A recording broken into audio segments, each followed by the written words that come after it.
निर्भय रखना, किसी के प्रति द्वेष मन में नहीं रहना, लेकिन किसी के प्रति जो भी कर्तव्य है उससे चूकना नहीं, ऐसा मन रखना। क्यों? उसका काम करना,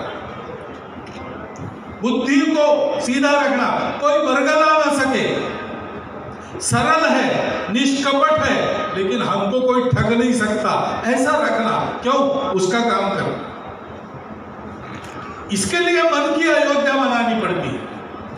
वो जो मैंने कहा उस समय, वो एकदम मन में है इसलिए नहीं कहा, ये बात है।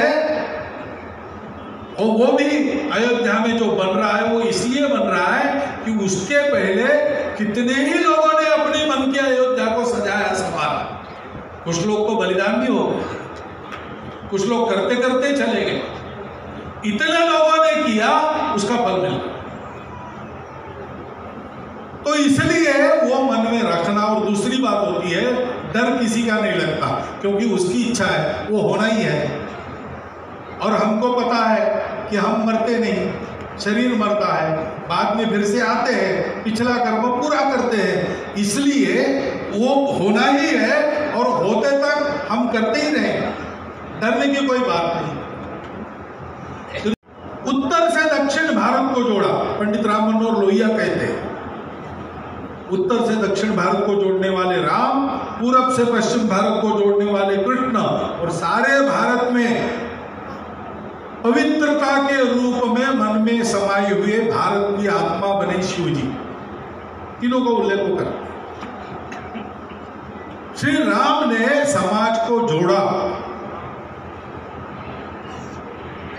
समाज का आधा अंग महिलाएं, उनकी उपेक्षा नहीं की, उनको यथोचित स्थान दिया। सुदूर गिरी कंदराओं में रहने वालों को जागरूक किया, उनको पुरुषार्थ के लिए प्रवृत्त किया। वो श्री राम अवतार थे इसलिए सक्रिय नहीं हुए, श्री राम अयोध्या के राजकुमार थे इसलिए सक्रिय नहीं हुए, श्री राम वाली को मारकर सुग्रीव के अग्रज बने थे इसलिए नहीं, वो इसलिए काम किया उन्होंने, इसलिए उन्होंने रावण जैसे से लोहा लिया कि श्री राम का प्रेम था, श्री राम की करुणा थी, श्री राम के मन से सबका मन जुड़ा, श्री राम ने सबके मन को अपने मन से जोड़ा। हम सबको भी ऐसे ही करना पड़ेगा। हमारे परिधि में जितने लोग आते हैं, अपने घर के लोग तो है ही, अपने रिश्तेदार तो है ही, लेकिन अपना घर चलाने वाले भी लोग हैं भैया। आपके घर के सामने का रास्ता साफ करने वाला कर्मचारी है, वो भी आपके जीवन को थोड़ा सा संवारता है। अगर आप अपने कपड़े लॉन्ड्री में देते हो तो वहां कपड़े धोने वाला भी आपके जीवन को बनाता है। और कपड़ा आपके पास इसलिए है, किसी किसान के खेत में कपास उगी और किसी मिल में उसका धागा निकला और कपड़ा बना, किसी टेलर ने उसको कुर्ता बनाया, पैजामा बनाया, किसी हाथ करगे पर उसकी धोती बनी। ये सब लोग अपने जीवन को बनाने वाले लोग हैं, ये सब लोग हमारे अपने लोग हैं। उनको अपरत्व का, सम्मान का, आदर का, प्रेम का व्यवहार मिलना चाहिए। ये दो काम हम करेंगे जो श्री राम ने किए, तो बाकी सारी विद्या श्री राम जी को शस्त्र शस्त्र शास्त्र संपन्न विश्वामित्र जी ने बनाया। श्री राम जी गए नहीं थे सीखने के लिए, विश्वामित्र चलकर गए अयोध्या, श्री राम जी को साथ लेकर आए, राम और लक्ष्मण को दीक्षा देकर बला अति विद्या दी कि जब करो मन में राम रखो। मन में मैं है वो भी कर्म करवाता, मुझे भूख लगी है इसलिए मैं पैसा कमाता हूँ, खाना बनाकर खाता हूँ, बनवाकर खाता हूं, मेरे लिए करता हूं। लेकिन कर्म करना है तो जैसे भारत का किसान परंपरा से क्या सोचता है, मुझे खेती इसलिए करनी है कि खेती करके खिलाना मेरा धर्म है, और इतने कष्ट पाता है लेकिन खेती करता है, छोड़ता नहीं, क्योंकि वो धर्म है। धर्म क्या होता है? जो समाज को जागरूक रखता है, जोड़ कर रखता है, उन्नत करता है, पराक्रमी बनाता है। एक वर्णन अध्यात्म रामायण का ऐसा है कि विश्वामित्र जी ने मांग लिया, राम जी तो तैयार थे ही पहले से, निकलने के पहले उन्होंने कहा मैं चलता तो हूं लेकिन मन में बहुत ऊहापोह चल रहा है। ये विश्व क्या है, ये धरती क्या है, ये कौन जन्म लेता है, कौन मरता है, मैं जो अनुभव अब तक ले चुका हूँ जीवन का, मुझे ये बिल्कुल नीरस लगता है। जीवन के सत्य को पाने में ही जन्म चला जाए, बाकी झंझट न करे ऐसा लगता है। तो एक पूरा उपदेश है अध्यात्म रामायण, जो श्री राम को यद्यपि संसार असार है, उसकी असारता को भेद कर सत्य को पाना है तो कर्म करना पड़ता है। कैसे करना पड़ता है ये समझा। सबको सुख देने वाला ऐसा बनाता है समाज को, वो धर्म है। उस धर्म के लिए कर्म करना, अपने लिए नहीं करना। भगवान की सृष्टि चले, संकल्प उसका है, वो चलेगी, लेकिन मुझे पुरुषार्थ करना है उसके लिए। तो काम करते समय दो बातें होती है, मुझे डर नहीं लगता किसी का, किसी से डर के कर्म मत करो। हम सब लोगों को अच्छा पक्का सच्चा हिंदू होना चाहिए, किसी से डरने में क्या देर लगेगी, कौन करेगा, कैसा होगा, ये सब तफसील की बातें हैं और गैर लागू है। ये परिवर्तन दुनिया में ऐसे होते रहते हैं। भारत को भी उठना है, भारत का उत्थान हो, उसकी इच्छा है। कहाँ बात रुकी है, हमारी तैयारी पे रुकी है। हम तैयार हो जाए, बाकी अपने आप हो जाएगा। मुझे लगता है सारे संतों के भाषण मैंने तो ध्यान से सुने, और जो जोश वाली बातें थी उसका जोश मन में कुछ देर रखा, बाद में होश में आकर उसका विचार किया, तो मुझे जो सार मिला वो यही है कि हम गुणवान बने, हम सबको जोड़े, हम प्रामाणिकता से, निस्वार्थ बुद्धि से, तन मन धन पूर्वक देश, धर्म, संस्कृति, समाज के लिए काम करें, तो जो भी मनोकामना है वो पूरी होगी। दुनिया की परिस्थिति ये कह रही कि दुनिया को आज वैभव संपन्न सनातन संस्कृति को प्रत्यक्ष आचरण में लाने वाले भारतवर्ष की, समरस भारतवर्ष की आवश्यकता है।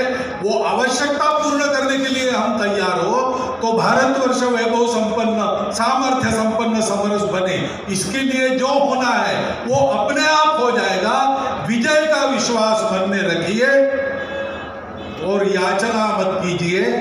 रण होगा कि नहीं मैं नहीं बता सकता, लेकिन आप याचना मत कीजिए, आप योग्य बनिए, आगे होगा जो होगा, वही जो सोई राम रच राखा। बहुत बहुत धन्यवाद, नमस्कार। एक तो मुझे यहाँ अध्यक्ष कहा गया, संतों की सभा में अध्यक्ष बनने का मेरा बिल्कुल ही अधिकार नहीं,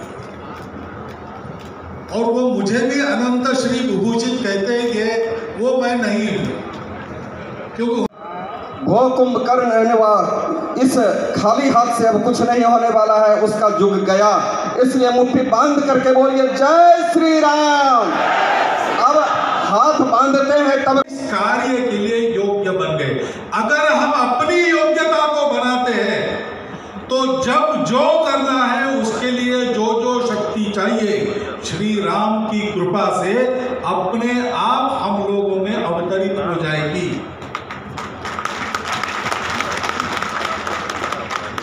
विद्यावान गुणी अति चातुर, राम काज करिबे को आतुर। इसलिए हनुमान जी लंका से वापस आए सीता जी की खोज करके, और राम जी कहने लगे कि आपने बड़ा अद्भुत कर्म किया। तो वो कहते हैं कि आप क्यों ऐसा कह रहे हैं, मुझे क्यों लजा रहे हैं, मैं तो जानता हूं ये सब आपका ही प्रताप है। श्री राम का प्रताप हनुमान जी के कृति में क्यों आया, हनुमान जी उसके लिए योग्य।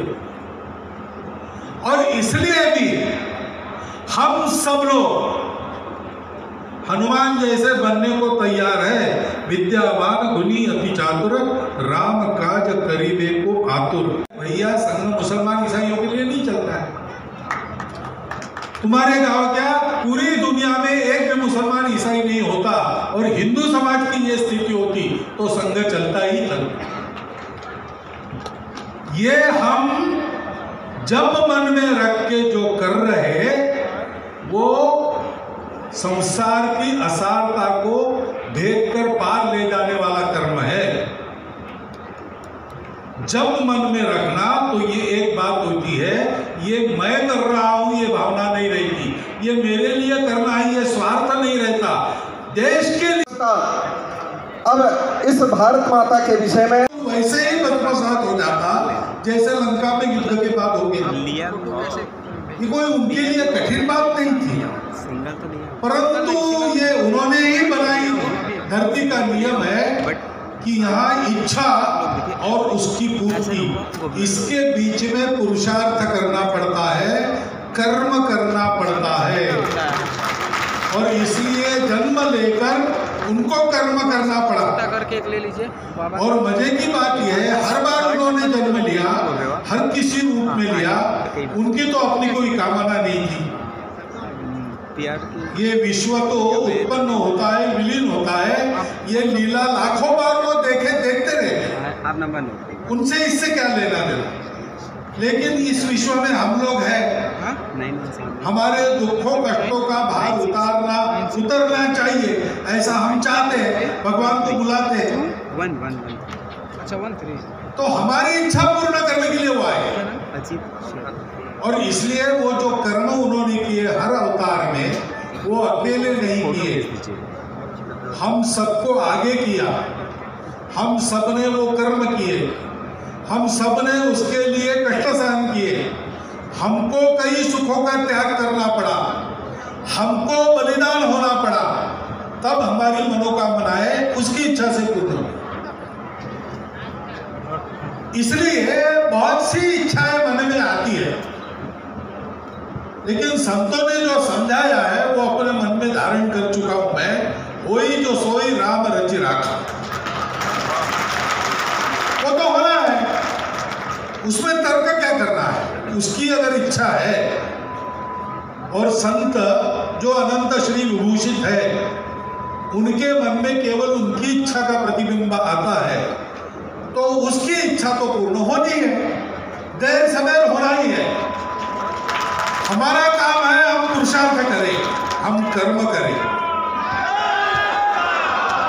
हाँ, लेकिन कर्म यानी नाराज निर्भयता पूर्वक उन्होंने ऐसा कर्म किया, और वो कर्म सबसे करवाया कैसे, ऑर्डर देके नहीं करवाया,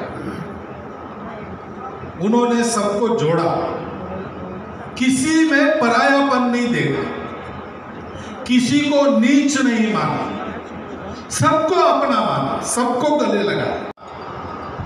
इसका एक लक्षण यह है कि संत निरंतर उसके संपर्क में रहते हैं, इसलिए